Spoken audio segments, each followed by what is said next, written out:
আওয়ামী লীগ সরকারের ১.৫ দশকের শাসনামলে নানা অনিয়মের মাধ্যমে বিতরণ করা হয় হাজার হাজার কোটি টাকার ব্যাংক ঋণ, যার বড় অংশই নিয়েছেন দলটির নেতা ও ঘনিষ্ঠ ব্যবসায়ীরা। এসব ঋণের বেশিরভাগই এখন পরিণত হয়েছে খেলাপিতে। তথ্য বলছে ২০০৯ সালে দেশের খেলাপি ঋণ ছিল ২২,৫০০ কোটি টাকা। শেখ হাসিনার পতনের আগে ২৪শে জুনে যা দাঁড়ায় ২,১১,০০০ কোটি টাকায়। আর খেলাপির সংজ্ঞায় পরিবর্তন আনার পর চলতি বছরের মার্চ শেষে দ্বিগুণ হয়ে যায় খেলাপি ঋণ। এ অবস্থায় বিশেষ ব্যবস্থায় ঋণ পুনর্গঠনের উদ্যোগ নিয়েছে বাংলাদেশ ব্যাংক, যার দায়িত্ব দেয়া হচ্ছে সংশ্লিষ্ট ব্যাংকগুলোকে। কেন্দ্রীয় ব্যাংক বলছে, বিগত সরকারের সময়ে যারা ক্ষমতাসীনদের রোষানলে পড়ে ব্যবসা করতে পারেননি, তাদের অনেককে ঋণ পুনঃতফসিলের সুযোগ দেওয়া হতে পারে।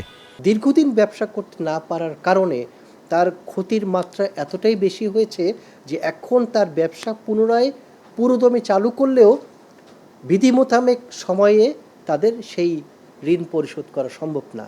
অর্থাৎ রিশিডিউল যদি সে ব্যাংকের পক্ষে 5 বছর দেওয়া সম্ভব হয়, গ্রাহকের লাগবে 12 বছর। সেটা দেওয়ার এখতিয়ার ব্যাংকের নেই।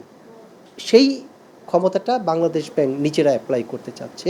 তবে অর্থনীতিবিদরা বাংলাদেশ ব্যাংকের এই উদ্যোগের সমালোচনা করছেন। তারা বলছেন, সব ধরনের খেলাপিদেরই জবাবদিহিতার আওতায় আনতে হবে। কি কারণে ক্ষতিগ্রস্ত হলো, কি কারণে সে রিপে করতে পারলো, সেই কারণটা খুঁজে বের করবে। এবং দেখবেন কারণগুলো কিন্তু ইউনিফর্ম না। কেউ হয়তো র মেটেরিয়াল পায়নি, কেউ হয়তো বা মার্কেট পায়নি, কেউ হয়তো বা ম্যাক্রো ইকোনমিক রিজনিংয়ের জন্য হচ্ছে, কেউ হয়তো বা তার মানে অন্য কোনো কারণ হতে পারে, এবং অ্যাকর্ডিংলি আপনার সেভাবে দাওয়াই দিতে হবে। তো সুতরাং এইগুলো অ্যাক্রস দ্য বোর্ড করাটা ঠিক হবে না, তাহলে তো আগের মতোই অবস্থা হয়ে যাবে, বুঝছেন। ঋণের নামে যেসব অর্থ বিদেশে পাচার হয়েছে, সেগুলো শুধু জব্দ নয়, বরং ফেরত আনতে কার্যকর ব্যবস্থা নেওয়ার তাগিদ খাত সংশ্লিষ্টদের। Walid Sakib, star news, Dhaka.